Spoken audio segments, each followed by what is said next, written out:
In today's video we gonna talk about cash flow statement. Company का cash flow statement एक बहुत ही important financial statement है।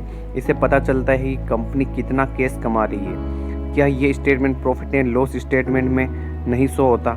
इसका answer yes और no दोनों है। एक आइसक्रीम शॉप का एग्जाम्पल लेते हैं जहाँ लेन देन कैश में होता है। अगर वो आइसक्रीम शॉप एक दिन में 10,000 की आइसक्रीम सेल करती है, इसका मतलब है कि कंपनी की उस दिन की कमाई 10,000 है और 10,000 कंपनी के प्रॉफिट एंड लॉस स्टेटमेंट में इनकम के फॉर्म में शो होगा।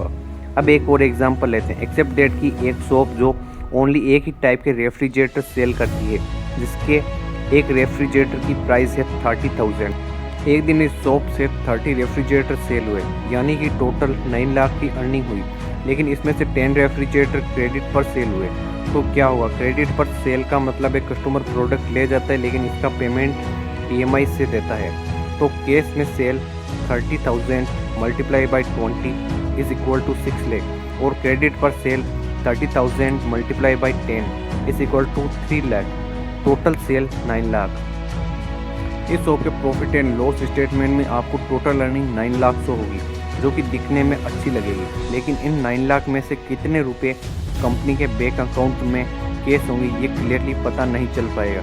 यदि कंपनी के ऊपर 7 लाख का लोन है तो कंपनी उसे पे नहीं कर पाएगी, जिसको उसे इमीडिएटली पे करना है। कंपनी ऐसा नहीं कर पाएगी क्योंकि उसके बैंक अकाउंट में इनफ कैश नहीं है। हालांकि उसने सेल 9 लाख की है, लेकिन वो उस लोन को पे नहीं कर पाएगी। इस तरह की information only cash flow statement में ही मिलती है। इसलिए कंपनी का कैश फ्लो स्टेटमेंट इम्पोर्टेंट माना जाता है और किसी भी कंपनी के फाइनेंशियल स्टेटमेंट के तौर पर इसे ध्यान से देखना चाहिए, क्योंकि तभी आपको कंपनी के अवेलेबल कैश के बारे में इंफॉर्मेशन मिल पाएगी। रिमेंबर दैट कंपनी की फाइनेंशियल कंडीशन का पता सिर्फ उसके प्रॉफिट से नहीं चलता, बल्कि ये भी देखना होता है कि कंपनी के पास कैश कितना है और कंपनी का कैश फ्लो कैसा है।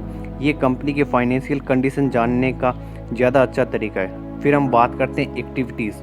हम कैश फ्लो को और आगे समझें, इसके पहले ये जानना जरूरी कि कंपनी का वर्क प्रोसेस किस तरह का होता है। हम एक एग्जांपल से समझते हैं कि एक फैशन इंडस्ट्री जिसमें वर्क प्रोसेस किस तरह का होता है।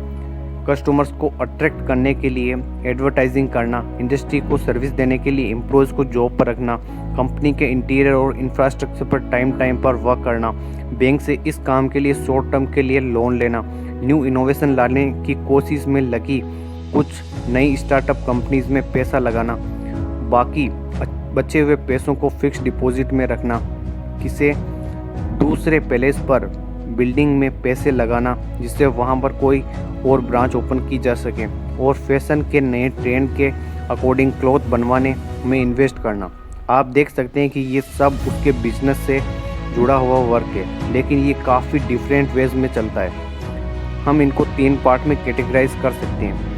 नंबर फर्स्ट है ऑपरेशनल एक्टिविटीज़, यानी बिजनेस वर्क। ये वे काम है जो हर दिन के मेन बिजनेस से जुड़ा हुआ है। इसे ऑपरेशनल एक्टिविटीज़ कहते हैं। इसमें सेल्स, मार्केटिंग, मैन्युफैक्चरिंग, टेक्नोलॉजी और रिसोर्सेज हायरिंग जैसे काम इंक्लूड होते हैं। नंबर सेकंड आता है इन्वेस्टिंग एक्टिविटीज़, यानी इन्वेस्ट से जुड़ा हुआ कामकाज। इसमें वे काम इंक्लूड है जो कंपनी इस पर्पज़ से करती है कि उसे बाद में इसका बेनिफिट मिलेगा, जैसे इंटरेस्ट अर्न करने के लिए इन्वेस्ट करना, लैंड और प्रॉपर्टी में इन्वेस्ट करना, इनटेंजिबल एसेट में इन्वेस्ट करना। यहाँ एक वर्ड आया इनटेंजिबल एसेट, मतलब नॉन फिजिकल एसेट्स, जिन्हें हम फिजिकली फॉर्म में हम देख या टच नहीं कर सकते, लेकिन किसी कंपनी के लिए इनकी वैल्यू काफ़ी ज़्यादा होती है। इनटेंजिबल एसेट का एग्जाम्पल है patent, trademark, copyright, computer software, goodwill, brand, domains, websites, videos, licensing agreement, data banks etcetera. Number third आता है फाइनेंसिंग एक्टिविटीज़, यानी फाइनेंशियल एक्टिविटीज़। इसमें वह वर्क इंक्लूड होता है जो कंपनी फाइनेंस के तौर पर करती है, जैसे डिविडेंड बांटना, लोन का इंटरेस्ट पे करना और लोन लेना। किसी भी अच्छी कंपनी के वर्क को इन 3 पार्ट में डिवाइड कर सकते हैं।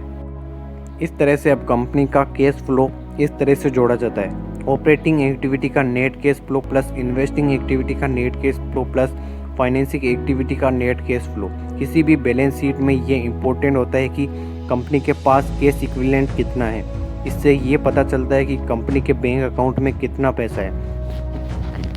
अब तक हमने जो जो इस वीडियो में डिस्कस किया है उसे एक बार फिर से रिवाइज कर लेते हैं। नंबर फर्स्ट है केस फ्लो स्टेटमेंट हमें कंपनी के केस पोजीशन के बारे में बताता है। नंबर सेकंड, किसी भी अच्छी कंपनी के वर्क प्रोसेस को 3 एक्टिविटी में कैटेगराइज्ड किया जाता है: operating activities, investing activities, financing activities. Number third है कंपनी का नेट केस फ्लो इन तीनों वर्क प्रोसेस को मिलाने के बाद बनाया जाता है। नंबर फोर्थ है किसी भी इन्वेस्टर्स को ऑपरेटिंग एक्टिविटीज़ के केस फ्लो को ध्यान से देखना चाहिए। नंबर फिफ्थ है केस फ्लो स्टेटमेंट एक कंपनी के बिजनेस के करेक्ट पोजीशन को बताने वाला फाइनेंशियल स्टेटमेंट है।